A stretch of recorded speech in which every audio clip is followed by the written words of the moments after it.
Good evening dear students, कैसे हैं आप लोग। होप आप लोग बहुत बहुत बहुत अच्छे होंगे और बहुत अच्छे से अपनी तैयारी कर रहे होंगे।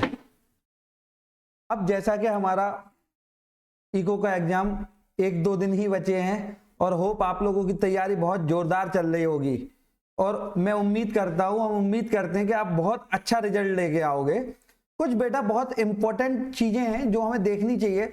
शायद ये पूछी भी जा सकती है, शायद ना भी पूछी जाए, दोनों बातें हो सकती हैं, लेकिन एक बार हमें देखना चाहिए क्योंकि ये नई चीज है तो हम इसको एक बार इस पे हम गौर कर लेंगे। और गौर क्यों करेंगे? क्योंकि ये आने के चांसेस थोड़े से ज्यादा हैं और होपफुली नहीं भी आए, मतलब, लेकिन मुझे लगता है कि पहली बार इंट्रोड्यूस हुआ है तो शायद आ भी जाए। तो देखो बेटा, फिक्स एक्सचेंज रेट सिस्टम क्या होता है? फिक्स एक्सचेंज रेट सिस्टम वो एक्सचेंज रेट सिस्टम होता है जहां फॉरेन एक्सचेंज रेट कौन फिक्स करता है? गवर्नमेंट फिक्स करती है बेटा। कौन फिक्स करता है? गवर्नमेंट फिक्स करती है। अब जब गवर्नमेंट अगर फिक्स करेगी तो उसके कुछ मेरिट होंगे, कुछ डीमेरिट होंगे। तो पहला मेरिट हम देखेंगे, इससे क्या होता है? Stability in exchange rate system.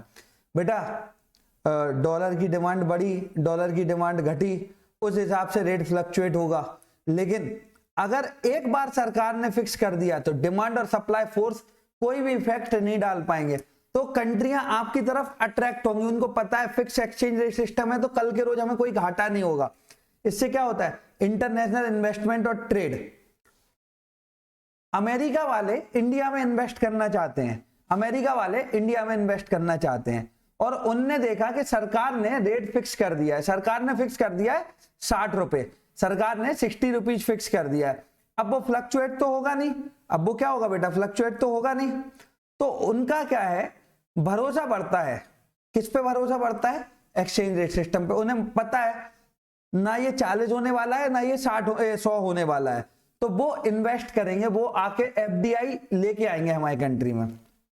बेटा स्पेक्युलेटिव एक्टिविटी, आज जैसे बहुत सारे लोग हैं, अनफॉर्चुनेटली हम देखते हैं बहुत सारे स्टूडेंट्स भी हैं, उनको लगता है कि सर शेयर मार्केट के बारे में बताओ, पहले बड़े तो हो जाओ, बड़े तो हुए नहीं हो, शेयर मार्केट देखना है। अभी शेयर मार्केट का एस नहीं पता तुम लोगों को, लेकिन फिर भी चलो ठीक है, कोई बात नहीं।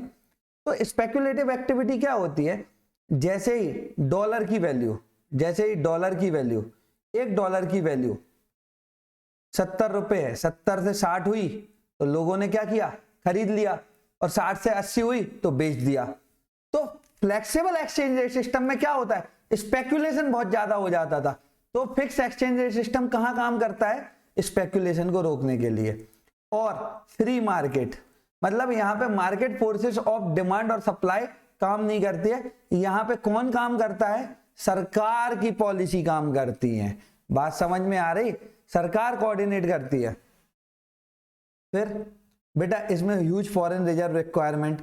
आपको फिक्स एक्सचेंज रेट सिस्टम में क्या है? कल के रोज अगर मार्केट में रेट फ्लक्चुएट हुआ, आपने तो एक डॉलर को 60 रुपए पे फिक्स कर दिया, इन मार्केट में 80 चल रहा है, तो उसको ड्रेन होने से बचाने के लिए आपको क्या करना पड़ेगा? ह्यूज फॉरेन रिजर्व रखना पड़ेगा। फिर फिक्स किस बेसिस पे करोगे? फिक्स बेसिस किस बेसिस पे करोगे? इससे क्या हो सकता है? डिवैल्यूएशन भी हो सकता है, ओवर वैल्यूएशन भी हो सकता है, कुछ भी हो सकता है। तो ये सबसे बड़ी प्रॉब्लम है बेटा। क्या प्रॉब्लम है? प्रॉब्लम सिंपल सी है हमारी कि किस बेसिस पे फिक्स करें, मार्केट में क्या रेट प्रिवेल कर रहा है। जैसे उन्होंने बोला आप गोल्ड के टर्म्स में फिक्स करो, लेकिन आपने अपनी गोल्ड की वैल्यू कर दी 60 रुपए, 1 ग्राम गोल्ड कर दी 60 रुपए फॉर एग्जाम्पल। तो ये वो जस्टिफाइड नहीं है, उन्होंने कहा ये जबरदस्ती बढ़ा के रखे हैं या जबरदस्ती कम करके रखे हैं। बात आ रही समझ में? तो ये थे हमारे डीमेरिट्स। बेटा अब हम देखेंगे merits of flexible exchange rate system. Flexible exchange rate system क्या होता है, यहां हमें ध्यान से समझना है। फ्लेक्सिबल एक्सचेंज रेट सिस्टम वो सिस्टम होता है जो फ्री फोर्सेस ऑफ मार्केट और सप्लाई की वजह से डिटरमाइन होता है। मतलब अगर डॉलर की डिमांड ज्यादा है तो उसका रेट भी क्या होगा? बढ़ जाएगा, इनकेस सप्लाई अगर कम है। तो flexible exchange rate system market forces of demand और सप्लाई पे डिपेंड करता है। ये क्या करता है? इसका एक बेनिफिट क्या है? इससे हमारा इक्विलिब्रियम लेवल बना रहता है। मतलब इक्विलिब्रियम लेवल का मतलब क्या है, बहुत सिंपल सी बात है बेटा, जितनी आपको जरूरत उतना ही आप लगाओगे। सपोज कर लो मार्केट में अगर 60 रुपए चल रहा है तो आपको 60 रुपए ही लगाना है, आपको अलग से कोई फॉरेन एक्सचेंज रिजर्व मेंटेन करके नहीं रखना है। तो इससे क्या है, हमारा इक्विलिब्रियम बना रहता है। अगला, no need for huge foreign exchange reserve. जैसा कि मैंने कहा, क्योंकि flexible exchange rate system market forces of demand और सप्लाई की वजह से होता है, तो उसमें आपको कोई भी रेट मेंटेन करके नहीं रखना है, तो कोई भी रिजर्व बना के नहीं रखना है। और ऑप्टिमम यूटिलाइजेशन ऑफ रिसोर्सेस, मतलब रिसोर्सेस आपके ऑप्टिममली यूटिलाइज होते हैं कैसे, ये बहुत इंपॉर्टेंट है आपके लिए जानना। मतलब सर, अगर $1 60 रुपए की है मार्केट में और आपके देश में भी प्राइस 60 रुपए प्रिवेल कर रहा है, तो आपको तो एक्चुअल में 60 रुपए ही पे करने पड़ रहे हैं। लेकिन अगर सरकार ने 80 रुपए फिक्स कर दिया तो 20 आपको एक्स्ट्रा पे करना पड़ रहा है ना। तो क्या हो रहा, रिसोर्सेस क्या हो रहा है, एक्स्ट्रा यूटिलाइज हो रहा है कि नहीं हो रहे। एक्स्ट्रा का मतलब जरूरत थी 60 की और देने पड़ रहे हैं 80। तो ये ड्रॉबैक है फ्लेक्सिबल एक्सचेंज रेट सिस्टम का। सेम तरीके से अब आ जाएंगे demerit of flexible exchange rate system पे। पहला, inability in foreign exchange rate system. हमने पहले ही बोला किस पे डिपेंड करता है, डिमांड एंड सप्लाई पे। किस पे डिपेंड करता है बेटा, डिमांड एंड सप्लाई पे। तो सुबह 60 रुपए हो, शाम को डिमांड और सप्लाई के फोर्सेस के हिसाब से 40 हो जाए, कब 100 रुपए हो जाए, फिर क्या करेंगे हम। तो ये इसका एक बहुत बड़ा डीमेरिट है। लेकिन आजकल ऑपरेट हम फ्लेक्सिबल एक्सचेंज रेट सिस्टम में ही करते हैं, नॉर्मली मैनेज फ्लोटिंग भी कह सकते हैं, speculative activity.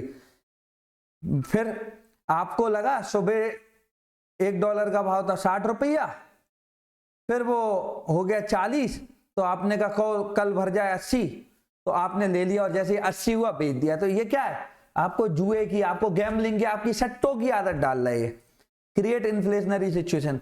Sir, inflationary situation का मतलब क्या होता है, जब प्राइसेस आपके बढ़ते हैं। और ये कब बढ़ते हैं, जब आपकी डिमांड सप्लाई से ज्यादा होती है।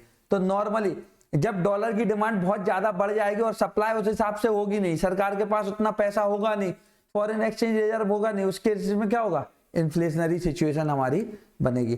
तो बेटा एक बार ये टॉपिक आप लोग जरूर देख के जाएं, मेरी हम्बली रिक्वेस्ट है आपसे।